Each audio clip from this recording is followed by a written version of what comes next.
Do you remember what year it was when you got started in mining? Yeah, it was 1958. And why did you get started in mining? Needed a job. I My father moved to Monticello as a mechanic for PIE when they were hauling the anise oil out of anise oil field. And so I had separated from the family quite some time before that, but I came to Monticello and I had looked for a job and couldn't find one. So my dad worked out the mine out at Radium King. So he said, well, he said, they're getting ready to hire some people at Radium King. You come out and apply if you like. And so I did, went out there and talked to him, and so they gave me a job. Tell me where Radium King was. We went to Fry Canyon store, up Fry Canyon, round up over, I think it was a place called Hersey Canyon. Okay. And it was on that road that goes on around. The mine was on one side of the road and the camp was on the other, so we're right in the middle of the road. The Radium King apparently had hit a pretty good size body of good ore, high grade. And the Allen mine was adjacent to it. It had virtually been mined out, but their tipple and everything was still there, and the track was still in their mine. So Radium King decided to drift over and break through the Allen and use their facilities to help get the ore out. They was wanting to get a lot of it out. So they hired 3 of us, and one fellow had some experience at the controls, at the tipple, doing that kind of stuff. And so there was other 2 of us. We just pushed a car on the track, just labor, just get behind it and push it. And they had a spur and a chute made so they could take the ore out of the Radium King mine and dump it in the car into the Allen. Eventually, it worked up to be the motorman job, and it paid more. I think the miner, just the labor was getting $2 an hour, and the miner, I think, was getting like maybe $2.10 or something, and motorman, it was $2.40. So I jumped at the chance to be the motorman and made a little more money than everybody else. What kind of motor was it? It was electric. Everything in the Radium King was electric. The loader down in the face was electric. Had a big generator outside, and one of my earlier jobs was pulling cable. Had a cable about over an inch in diameter, I think. And the loader would go into the face and get a load and back up, and as backed up, there was 2 of us on the cable. We just pull the cable off in the drift and coil it up, and he'd dump his load and then go back. We just kept that up all day. Radium King was a real clean mine. There was no, the smoke and that they have in where the diesel equipment is. They didn't have that. It was nice and clean, and we appreciated the environment for that mine. They had 2 sets of drillers, so they tried to get 2 rounds a day, and that's another thing. I worked at Wilson Shaft, and they wanted the 2 rounds a day out of each set of miners, but Radium King was just, a miner was only asked to get 1 round a day, and it was about, around would be about 50 tons. On the motor, then, you'd take a string of cars out. Yeah. How many cars? Actually, it would just start with, there was only one car, Okay. and it was electric. We'd have to change batteries. The batteries was almost as big as that coffee table. There were two batteries on it, and when the previous shift got off, they would plug in the batteries. Mm-hmm. But for night shift, if the night shift went off, then the batteries would be charged up by the morning. But if it come in on a swing shift, they wouldn't have had time to charge up, so they had an extra pair of batteries. We have to change batteries. And were these in sandstone, these mines? well, it was a Shinnerup formation. Okay. Yeah, so it was pretty hard, a lot of it. Well, I guess it wasn't like hard rock mining, but it was pretty solid. A lot of sand. It was, the backs and stuff, it was solid enough that they didn't have to timber. And when you were working at the Radium King, you were living in the mine camp? Well, yes. They had a little cabins that they had built on site, and there were, like, the one I was in, I think there were 4 men. Each had their separate beds, and it was, it was spacious, and we weren't crowded up or anything. It didn't have a lot of privacy, but I guess we didn't require any. It didn't bother me at all. So from the Radium King, you went down to Bluff and drove truck. Who were you driving for? McFarland and Hollinger, and out of Mexican Hat. So who decided what mine you would go to pick up the ore? Well, I guess it was just understood that we'd go to Happy Jack, and then they point you out if they want you to go someplace else. So we just went to Happy Jack.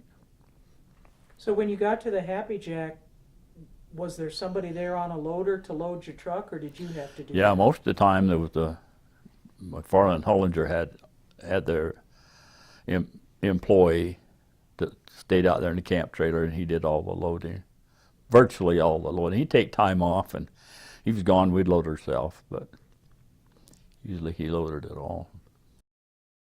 What were the surface of the roads like? Were they dirt? Or?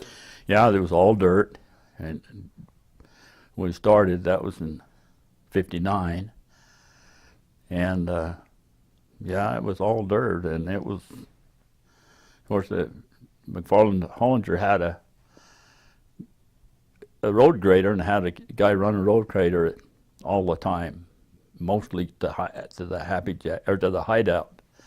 The county kind of looked after the one going out to the Happy Jack, but still they had that road grader out there to anybody needed assistance and stuff. I remember one time I was coming across Grand Flats, and the road was so rough that pulled the tongue out from under the trailer. The tongue broke at the trailer, right at the trailer, and then just dragging the tongue down the road. But it's all because of the jerking and lurching and stuff, the road. But describe the working layout at the mine where you picked up the ore. Did you drive in and you could just kind of make a circle and load up and drive out, or did you have to back up and? No, we just drive in. If we started out the Happy Jack, it was all, they had, I don't know who they is, but they had taken the ore off the hill, from the Happy Jack hill, down onto the surface where the main road is, and there was a huge stockpile. They'd been stockpiling there for a long time, and I somebody told me there was a grading station or something. Government was involved somehow in assaying it or something. I don't know. But anyway, they had a lot of the ore was already stockpiled down there, so it was just a matter of driving up to it, and they'd have you loaded in 10 minutes almost and take off. How many more mines did you haul from? Well, for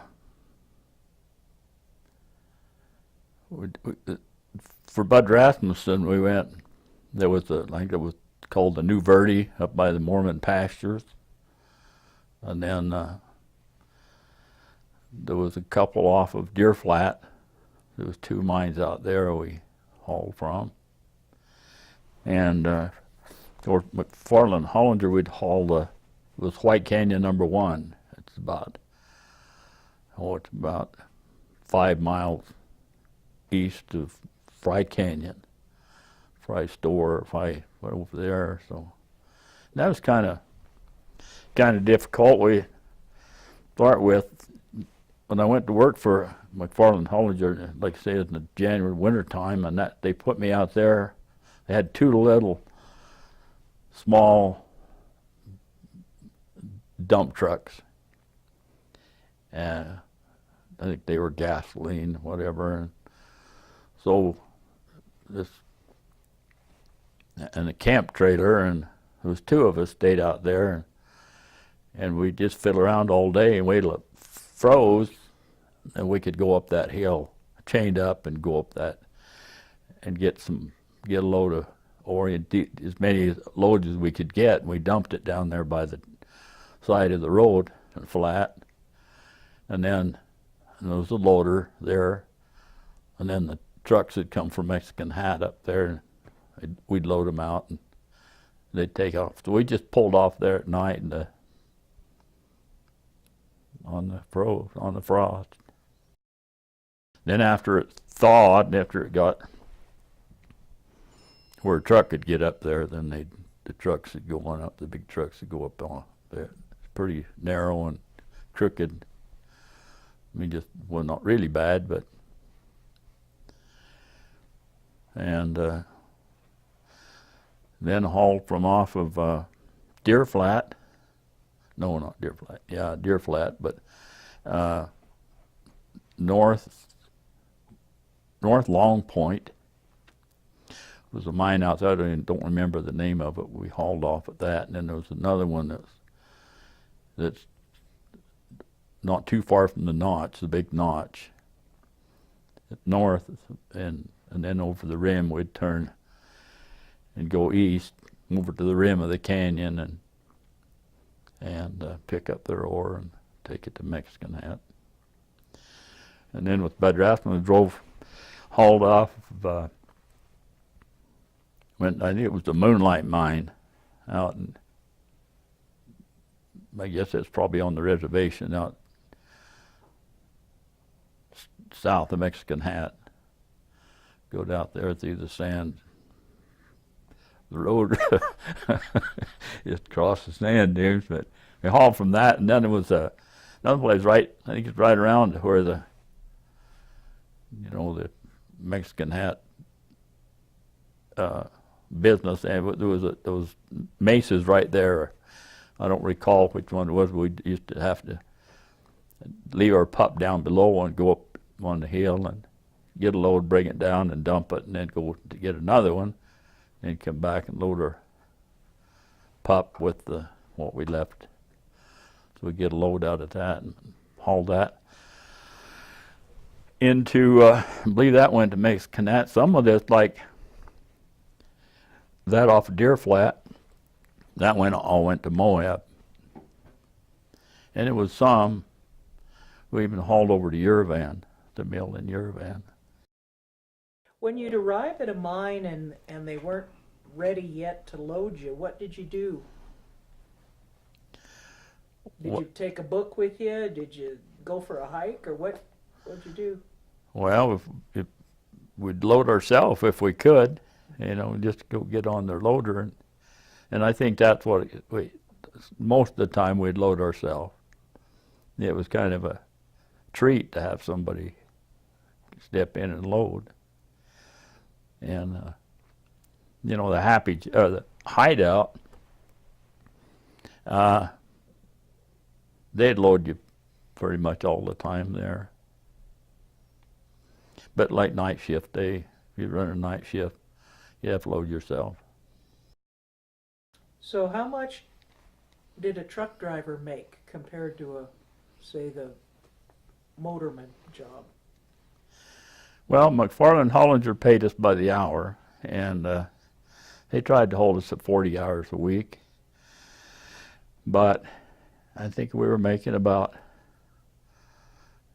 $3, $3.20 an hour, something like that. But a lot of them, like Bud Rasmussen, it was paid by the load. You know, this mine pays like $50 or something, you know, for it to go out there and get it and stuff. Kind of piecework, and so we didn't have to keep track of our hours. What'd you like about being involved with the mining industry? Oh, you know, I guess the people that I worked with, was like McFarland Hollinger, they had probably, I don't know, 30 employees or something like that. I don't know how many truck drivers they had. I think they had about, I don't know if they had 15 trucks or so, but maybe 12, somewhere in the neighborhood. And all the truck drivers had a good time. I mean, we'd get together and, I don't know, just like go down to the cafe and sit around, drink coffee and talk and brag about how good our truck was and how fast this is, and, you know, and just lie to each other. If you had to do it over again, would you? Oh yeah, I would. Yeah, it was a great experience. The mining, you know, the working underground. That was a great experience.